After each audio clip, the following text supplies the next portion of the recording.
Well, hey folks, recognize this place? I sure do.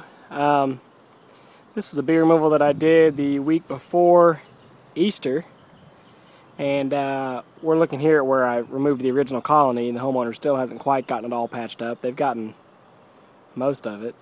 I don't know if they really fixed it right. Looks like they just kind of nailed stuff back in that I took off, but whatever, that's their decision, not mine.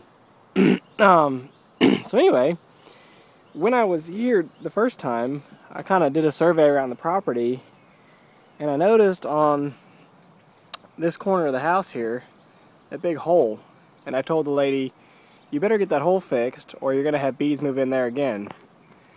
And wouldn't you know it, we've got bees. So her son called me a couple weeks ago and said that he was out here working on trying to patch up the other hole and discovered these bees. So I imagine they're in that probably close to the same space. They're not in the same cavity because there is a, well, it's behind this window, but there is a cross joint. I think I got on the last video I showed, I said the bees couldn't go any further back because of that cross joint. So I'm thinking they're going in this time on this side of it. Hopefully it's not as far. Hopefully I don't have to get behind that stinking window as much. That thing was a pain last time. But anyway, we're gonna get these poison ivy vines torn down and tear into it.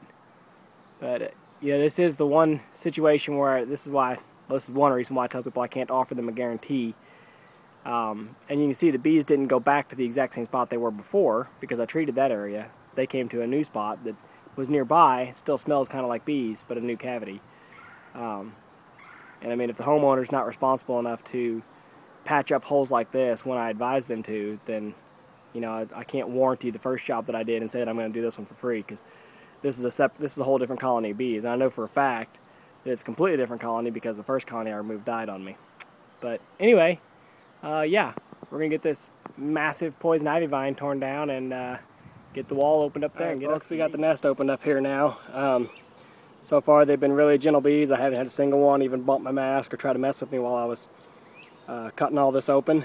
I don't think the hive is a whole lot bigger than this. Just trying to glance in the hole, I can't see much past where I've opened up, and I don't know, let me stick the phone in there, maybe y'all can. I don't know if it'll adjust to the light in there, but you know, I don't think it goes much more than just a couple combs there. I think this is a real small colony.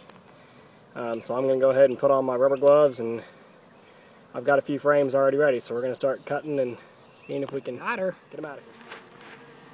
She was on third comb in. Actually, I'll tell you, I got two little scraps of comb in there, then I cut this piece out.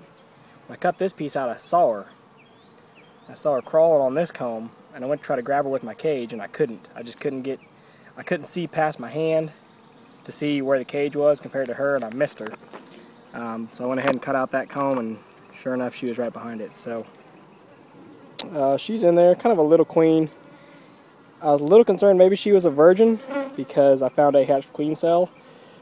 I don't know what it is about this house. This is the last house that I was on where, you know, I got them right in the middle of a supersedure situation, which I imagine this would be supersedure. I've only seen the one queen cell on any of the combs. Well, I guess I saw one other one that was built but didn't look like it ever hatched. But anyway, hopefully y'all can see her in there. She's down here at the bottom right now. She's kind of little, but I think she's made it already because her abdomen is a little bit longer and skinnier like it needs to be. So anyway, we're going to go ahead and set her in our hive body here and cut out the rest of these combs and vacuum up some bees and be done. I think this was not even 30 minutes from the time I started cutting comb that I catch her. So it probably at this point it's taken me longer to open up the house than it did to find my queen. But anyway, it's going to be a quick job. That makes me happy. Well, folks, I was just about to undeclare myself as a rookie, thinking this job was going so well, but I made yet another stupid rookie mistake, so I will continue to consider myself a rookie.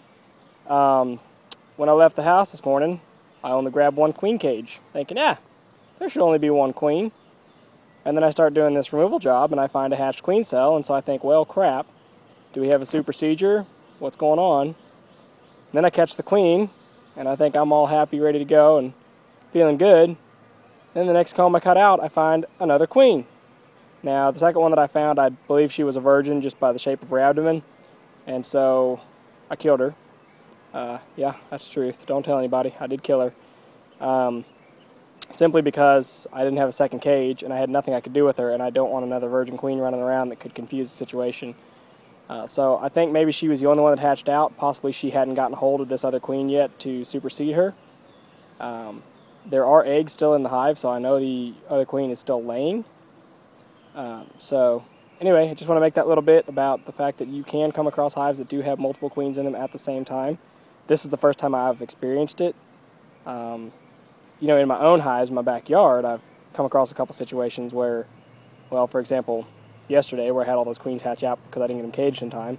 Certainly there were multiple queens in the hive right then, but this is the first time that I've openly witnessed it in a, you know, a feral colony like this. So anyway, I just want to talk that little bit about it. I'm going to get up here and get back to work. I've got a couple more combs to cut out. All right, folks, we're done with this one for now. Headed around to the house to get my bee quick. Yet another rookie mistake, so that's 2 on the day. But anyway, the hole is cleaned out. I pulled out what insulation was in there and scraped out the comb the best I could, and treated the whole area rather liberally with bee quick. You can still see there's some bees up there buzzing around, but none of them are landing and staying. And you can see down here, there's bees all over the inner cover of the box, and they're crawling up the screen vacuum box there. And the queen is inside caged.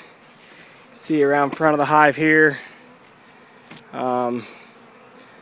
You know, bees are coming in on the landing board now instead of coming in up top, but I don't see any fanning on the landing board. There were a lot fanning up here just a minute ago when I dumped them out, but anyway, I think they're going to be okay. I'm going to leave this get up sitting here until this evening and then come back and pick them up.